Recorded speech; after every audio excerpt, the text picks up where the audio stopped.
terima kasih sudah mengklik video ini dan selamat datang di Zero Point. Sudah lebih dari 85 tahun sejak terakhir kali Indonesia tampil di panggung terbesar sepak bola dunia.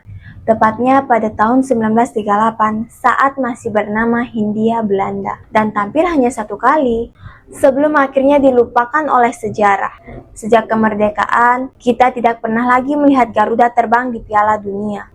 Ratusan juta pasang mata rakyat Indonesia berkali-kali berharap, tapi berkali-kali juga kecewa. Terlalu sering harapan dikalahkan oleh konflik dan drama internal. Namun, sesuatu mulai berubah. Sebuah gebrakan besar dari stadion hingga ruang rapat federasi. Dari pelatih asing hingga pemain diaspora yang memilih pulang membela merah putih. Dan sekarang, untuk pertama kalinya sejak puluhan tahun, mimpi itu terasa mungkin.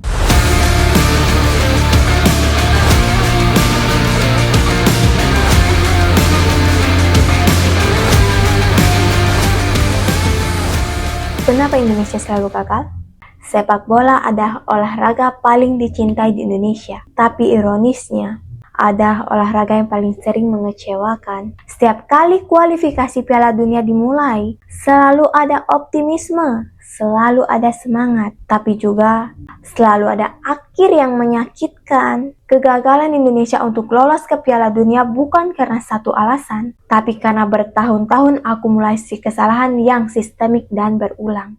Masalah pertama, dualisme liga. Sejak awal tahun 2010-an, Indonesia sempat memiliki dua liga utama yang saling bersaing. Bukan bersaing di lapangan, tapi bersaing dalam kekacauan. Federasi pecah, klub bingung harus ikut yang mana. Pemain terombang-ambing, dan PSSI terjerat konflik internal yang sampai membuat FIFA menjatuhkan sanksi. Tahun 2015, Indonesia resmi disanksi FIFA. Timnas dilarang tampil, dan Liga Indonesia dihentikan. Artinya, peringkat FIFA Indonesia terjun bebas ke posisi 179 dunia. Tentu saja itu terendah sepanjang sejarah. Masalah kedua, mafia skor dan manipulasi pertandingan. Selama bertahun-tahun, publik tahu ada permainan kotor, tapi tak ada benar-benar berani mengungkap. Wasit disuap, pemain dicurigai sengaja kalah. Klub-klub bermain curang untuk bertahan di kasta atas. Dan masalah ketiga,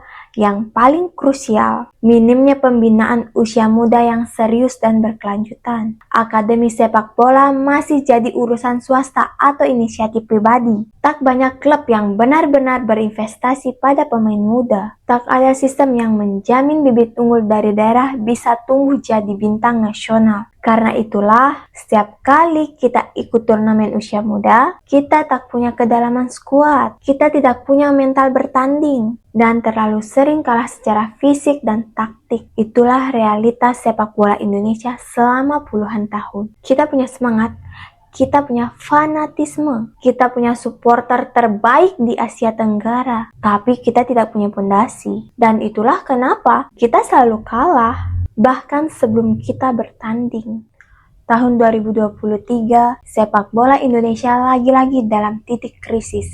Tragedi Kanjuruhan tahun 2022 yang menewaskan 135 orang bukan cuma mengguncang dunia, tapi jadi tamparan keras untuk federasi.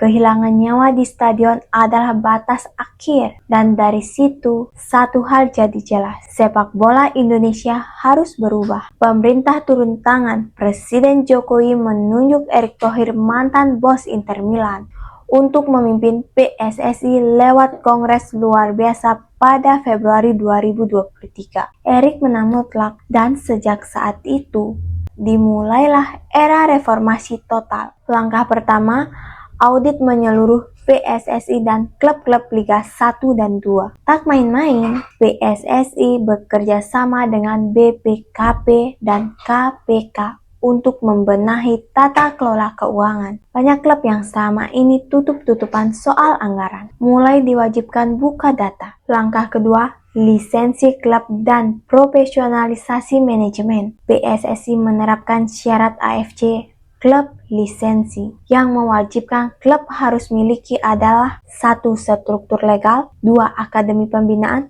3. Dokumen keuangan yang transparan. 4. Tim medis dan infrastruktur standar. Hasilnya, untuk pertama kalinya banyak klub musiman atau tidak sehat secara finansial didegradasi paksa atau tidak dapat izin bermain. Langkah ketiga, penetapan liga dan perlindungan pemain. Jadwal liga dibuat lebih rapi, dibagi per musim agar sesuai kalender FIFA. PSSI juga membentuk satuan tugas untuk menangani kasus gaji pemain yang belum dibayar. Selama ini jadi masalah laten di klub-klub kecil. Langkah keempat, investasi besar-besaran di pemain muda dan teknologi. Erick Thohir menggandeng beberapa BUMN besar seperti Bank Mandiri, Telkom, dan Pertamina untuk mendanai pusat pelatihan nasional, serta kerjasama dengan Jepang dan Korea untuk pengembangan pelatihan lokal. Dan untuk pertama kalinya, data GPS pemain digunakan secara menyeluruh di tim nasional senior dan U23. Data statistik, heart rate, jarak tempuh, dan efektivitas passing. Semuanya dipakai untuk evaluasi performa. Langkah kelima, perubahan budaya organisasi PSSI. Semua staf federasi dan pengurus klub diwajibkan ikut pelatihan manajemen olahraga profesional. Tak lagi hanya diisi orang dalam tanpa pengalaman, tapi benar-benar disaring lewat kompetisi. Dan mungkin yang paling penting, PSSI mulai terbuka, yang perlahan mulai kembali. Karena untuk pertama kalinya, PSSI tidak hanya bicara soal mimpi, tapi mulai melangkah dengan nyata. Saat berbicara soal naturalisasi, banyak orang langsung terbelah. Ada yang pro, ada yang kontra, tapi satu hal yang pasti, strategi ini sudah mengubah wajah timnas Indonesia. Semua bermula dari keputusan PSSI tahun 2022 yang mulai aktif mendekati pemain diaspora berdarah Indonesia yang bermain di luar negeri. Nama-nama seperti Jordi Amat, bek kelahiran Spanyol, dan Sandy Walsh, pemain dari klub Belgia, adalah dua pionir pertama dari gelombang ini. Mereka bukan hanya datang dengan paspor baru, tapi juga membawa pengalaman bermain di Eropa, disiplin tinggi, dan mental bertanding di level profesional. Naturalisasi generasi baru ini berbeda. Bukan pemain tua yang sudah lewat masa emasnya, tapi pemain yang masih muda dan punya darah Indonesia dari orang tua atau kakek nenek mereka. Contohnya, yang pertama ada Rafael Struijk, lahir 2003, main di ADO Den Haag, Belanda. Yang kedua ada Ivan Jenner, gelandang tangguh dari FC Utrecht. Yang ketiga ada Justin Hapner, bek Wolverhampton, Liga Inggris. Dan semua itu bukan sekedar formalitas. Proses naturalisasi diawasi langsung oleh Komisi X DPR RI dan Kemenkumham dengan tahap verifikasi dokumen, uji loyalitas, dan pengambilan sumpah WNI. Lalu, bagaimana dampaknya di lapangan? Langsung terasa dalam laga kualifikasi Piala Asia dan FIFA Matchday tahun 2023 sampai 2024, pemain naturalisasi jadi tulang punggung timnas. Sementara statistik menunjukkan dengan kehadiran pemain diaspora, jumlah passing sukses timnas meningkat hingga 20%. Ball possession naik, aktivitas serangan membaik. Namun, strategi ini juga tak lepas dari kritik. Beberapa pihak menilai pemain lokal tersingkir, tapi PSSI punya argumen jelas. Program naturalisasi ini tidak menggantikan pemain lokal, melainkan menambah daya saing dan kualitas skuad. Dan faktanya, justru pemain lokal dan diaspora kini belajar satu sama lain. Dan disinilah Sinteyong berperan besar, menyatukan mereka dalam satu semangat, yaitu Garuda. Kini, kita tidak lagi melihat skuad yang hanya diisi nama-nama dari liga lokal, tapi tim yang beragam, dengan pemain dari Belanda, dari Inggris, dari Korea, hingga Papua. Bukan hanya soal darah, tapi soal niat untuk berjuang. Dan dari sinilah timnas Indonesia mulai jadi lebih komplit. Sinteyong merupakan pelatih asal Korea Selatan yang datang ke Indonesia di akhir tahun 2019. Bukan sekedar pelatih biasa, ia pernah membawa Korea Selatan ke Piala Dunia tahun 2018 dan mengalahkan juara bertahan Jerman saat itu. Ketika ia tiba, banyak yang ragu, bahasanya berbeda, gaya latihannya keras, dan ia terkenal tak pandang bulu. Siapapun bisa dicoret jika tak disiplin. Tapi dari sinilah revolusi dimulai. Shin tidak hanya melatih tim senior, ia langsung ambil alih semua kelompok usia, U19, U20, U23, dan timnas utama. Targetnya bukan menang cepat, tapi membangun fondasi kuat dari bawah.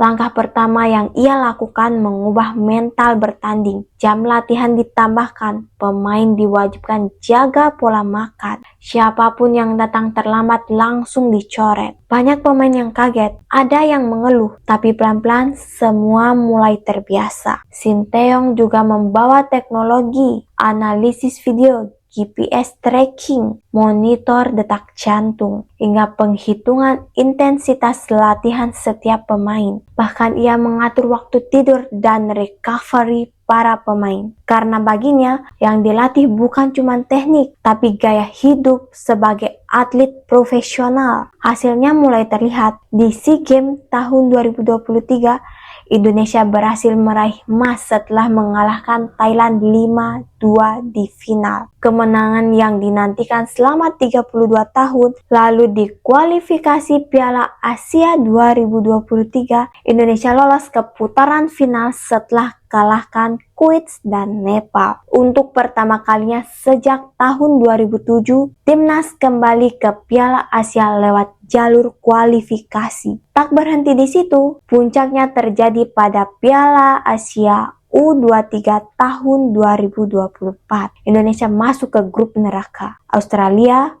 Yordania, dan Qatar. Tapi Garuda Muda bikin kejutan. Kalah tips dari Qatar di laga kontroversial. Menang 1-0 lawan Australia. Dan bantai Yordania 4-1. Di perempat final, Indonesia menghadapi Korea Selatan, tim tanah kelahiran Shin Tae-yong. Laga berakhir imbang 2-2. Dilanjutkan adu penalti dan Indonesia menang 11-10 dalam drama yang menegangkan. Seluruh rakyat Indonesia merayakan untuk pertama kalinya tim U23 lolos ke semifinal Piala Asia. Statistik mencatat selama turnamen Indonesia mencetak 10 gol, menjaga 3 clean sheet, dan mendominasi penguasaan bola di 4 dari 5 laga. Semua itu tidak terjadi dalam semalam, tapi lewat revolusi disiplin, perubahan budaya,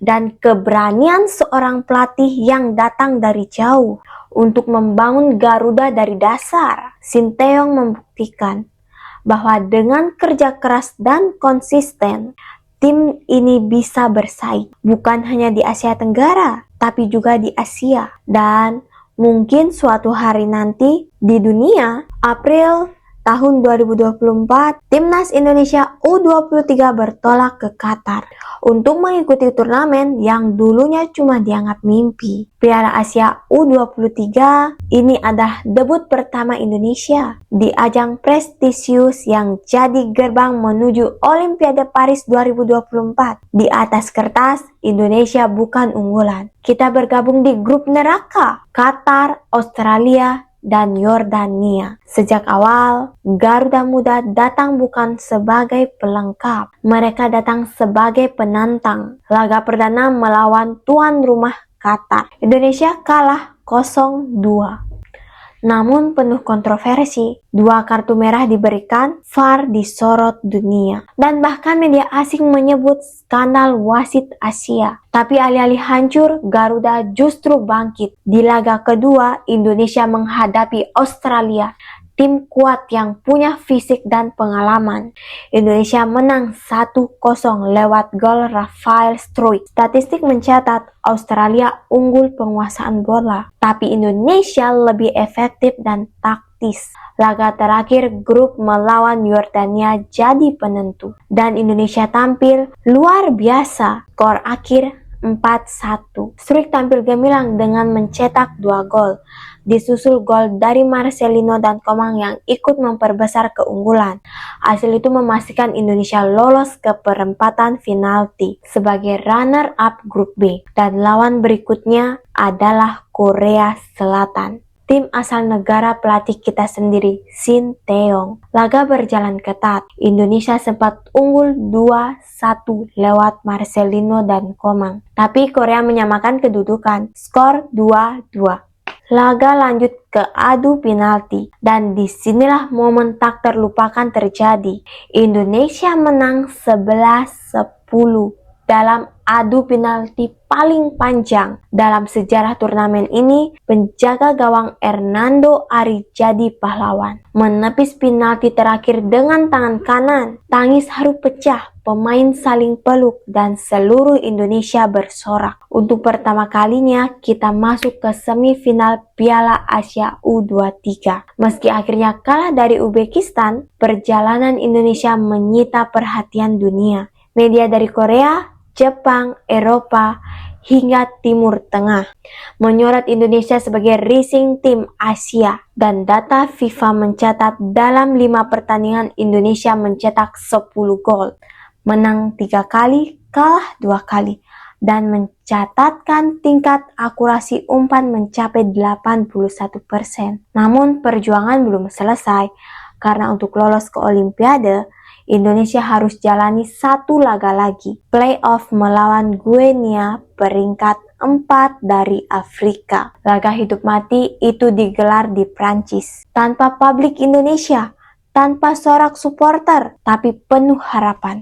Dan meski Indonesia kalah tipis 0-1, respect tak berkurang, karena untuk pertama kalinya kita tidak lagi sekedar ikut, kita bersaing, kita diperhitungkan, dan yang terpenting kita punya masa depan. Piala Dunia tahun 2026 akan jadi yang paling besar sepanjang sejarah. Untuk pertama kalinya FIFA memperluas jumlah peserta menjadi 48 negara. Itu artinya Asia mendapatkan jatah 8,5 slot, lebih banyak dari edisi-edisi sebelumnya yang hanya 4 atau 5. Dan untuk Indonesia ini bukan sekedar kabar baik, tapi ini kesempatan emas yang belum tentu terulang lagi.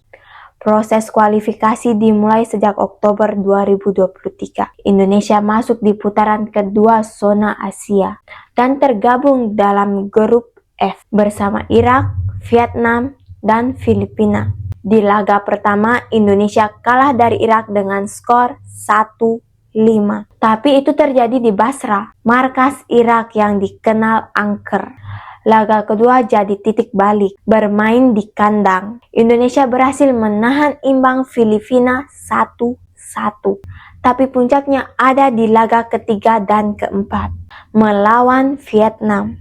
Di Hanoi, Indonesia menang 1-0 lewat gol Egy Maulana Fikri. Dan di GBK Jakarta, Indonesia menang lagi, kali ini 3-0. Itu adalah kedua kemenangan berturut-turut pertama Indonesia atas Vietnam di level senior sejak bertahun-tahun. Dengan hanya 1 laga tersisa, Indonesia tinggal butuh hasil imbang melawan Filipina di laga terakhir. Jika imbang atau menang, Indonesia resmi lolos ke putaran ketiga kualifikasi Piala Dunia 2026, dan inilah sejarahnya. Indonesia belum pernah mencapai putaran ketiga karena sebelumnya kita selalu tersingkir di babak awal. Kalau lolos, Indonesia akan masuk grup baru yang berisi 6 tim. Dan dari grup itu, 2 tim teratas langsung lolos ke Piala Dunia. Sementara peringkat 3 dan 4 masih bisa masuk ke babak playoff. Jadi secara matematis, peluang Indonesia terbuka. Memang sulit, tapi jauh lebih mungkin dibanding edisi sebelumnya. Apalagi saat ini, timnas punya kedalaman skuad. Pemain diaspora seperti Ivan Jenner, Rafael Struijk, dan Hapner sudah menyatu dengan pemain lokal seperti Marcelino, Hernando, dan Pratama Arhan. Tim ini juga sudah teruji di ajang Asia dan mental mereka jauh lebih stabil dibandingkan era-era sebelumnya. Dari sisi performa, timnas sekarang konsisten cetak gol dan selalu mencetak gol dalam 9 dari 10 laga terakhir. FIFA ranking Indonesia pun naik drastis dari posisi 179 pada tahun 2015 menjadi 134 per April 2024. Itu adalah lonjakan 45 peringkat dalam kurang dari 10 tahun. Kini tinggal 1 langkah lagi ke babak ketiga. Dan dari situ, mimpi yang dulu terasa jauh akhirnya mulai terlihat nyata. Satu hal yang tidak pernah hilang dari sepak bola Indonesia adalah cinta supporternya. Dari dulu stadion selalu penuh, dukungan selalu ramai, tapi cinta itu juga sering berubah jadi kecewa karena timnas sering tidak konsisten, karena federasi sering penuh drama, dan karena harapan jarang dipenuhi. Tapi sejak tahun 2023, sesuatu mulai berubah. Setelah reformasi di PSSI, setelah kemenangan demi kemenangan timnas, dan setelah pelatih serta pemain menunjukkan komitmen nyata, supporter mulai percaya lagi. Setiap kali timnas main, stadion GBK kembali terisi penuh. Puluhan ribu orang datang, tak peduli di hari kerja atau hujan. Di luar stadion, nonton bareng jadi tradisi baru. Dari lapangan desa sampai layar LED di pusat kota. Saat Indonesia kalah Australia di Piala Asia U23, tagar Garuda Muda jadi trending nomor 1 di Twitter. Bahkan tembus lebih dari 700.000 cuitan dalam 24 jam. Supporter Indonesia juga mulai dewasa. Dulu kita sering lihat flyer, lempar botol, atau kericuhan. Sekarang supporter mulai kreatif, bikin koreografi, bikin yel-yel positif, dan mulai menghormati lawan. Kelompok seperti Ultras Garuda, Pusamania, Bonek, hingga The Jakmania mulai bersatu saat timnas mulai main. Dulu supporter klub saling ejek, sekarang mereka kompak nyanyi Garuda di dadaku dari Sabang sampai Merauke. Media juga ikutan berubah. Kalau dulu isi berita cuman gosip, sekarang media olahraga mulai edukatif. Ada analisis taktik, ada breakdown statistik, dan ada wawancara pelatih yang disiarkan terbuka. Program seperti PSSI TV menayangkan latihan sesi strategis dan bahkan diskusi internal timnas. Ini bikin publik merasa bagian dari proses, dan yang tak kalah penting adalah mentalitas pemain. Kalau dulu banyak pemain cepat puas, sekarang mereka makin sadar bermain untuk timnas itu bukan cuma karir, tapi kehormatan. Pemain seperti Marcelino, Rafael Struijk, Hernando, dan Ivan Jenner sering terlihat menangis saat lagu Indonesia Raya dinyanyikan. Bukan karena akting, tapi karena mereka sadar apa yang mereka bela. Bukan sekedar seragam, karena mereka tahu ada ratusan juta orang yang menggantungkan harapan pada mereka. Dan disinilah mentalitas baru itu tumbuh. Rendah hati, kerja keras, dan rasa punya. Bukan lagi tim yang cuma main untuk ikut, tapi tim yang bermain untuk menang. Januari 2025, PSSI mengumumkan sesuatu yang mengejutkan dunia sepak bola Indonesia. Patrick Kluivert, legenda sepak bola Belanda, resmi ditunjuk sebagai pelatih timnas Indonesia. Nama Kluivert bukan nama sembarangan. Dia pernah bermain untuk Ajax Amsterdam, AC Milan, dan Barcelona, dan mencetak 40 gol untuk timnas Belanda. Tapi bukan hanya pengalaman bermain yang penting, tapi Kluivert juga pernah jadi pelatih timnas Curaçao dan membantu mereka lolos ke Piala Emas. PSSI menunjuk Kluivert bukan hanya karena nama besar, tapi karena dia datang dengan visi jangka panjang, membawa Indonesia ke Piala Dunia tahun 2026. Kontrak berdurasi 2 tahun, dengan opsi perpanjangan 2 tahun lagi. Dalam konferensi pers perdananya, Kluivert bilang, Indonesia bukan hanya punya potensi, tapi sudah waktunya untuk unjuk gigi di panggung dunia. Langkah pertamanya langsung terasa. Ia bawa tim pelatih dari Belanda, termasuk Alex Pastoor sebagai asisten pelatih, dan Danny Lansat untuk pelatih taktik lini tengah. PSSI juga menggandeng Jordi Cruijff, mantan direktur olahraga Belanda, sebagai penasehat teknisi timnas. Filosofi sepak bola total football ala Belanda mulai diterapkan dalam sesi latihan. Pemain dilatih untuk lebih fleksibel. Bek harus membangun serangan. Gelandang harus bisa bertahan. Kluivert juga memperhatikan hal kecil. Menu makanan, durasi istirahat, sampai pemilihan sepatu sesuai jenis lapangan.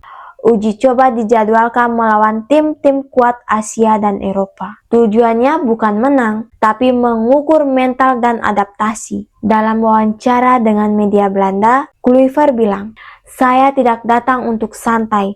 Saya datang untuk membangun tim yang kompetitif." Dan dia bukan sekedar bicara. Beberapa bulan setelah menjabat, Kluivert memanggil kombinasi pemain terbaik. Satu, pemain lokal seperti Hernando, Marcelino, dan Pratama Arhan. Kedua, diaspora seperti Rafael Struijk, Hapner, dan Jenner. Ketiga, ada beberapa wajah baru dari Liga Belanda, Belgia, hingga Australia. Strateginya jelas. Timnas harus lebih cepat, lebih pintar membaca situasi, dan lebih disiplin dalam transisi. Target utama Kluivert sudah jelas, lolos ke putaran ketiga kualifikasi Piala Dunia 2026. Dan dari sana merebut 1 dari 8,5 slot Asia. Ini adalah misi besar. Merebut 1 dari 8,5 slot Asia, ini adalah misi besar. Tapi untuk pertama kalinya, kita punya pelatih dengan pengalaman dunia, struktur yang kuat di federasi, dan skuad yang siap bertarung sampai akhir. Kini, semua mata tertuju ke satu tujuan: membawa Merah Putih kembali ke panggung dunia setelah 88 tahun penantian. Dulu kita cuma bisa bermimpi tentang timnas yang kuat, tentang stadion penuh sorak kemenangan, tentang Piala Dunia yang terasa terlalu jauh untuk disentuh. Tapi sekarang kita tidak lagi hanya bermimpi.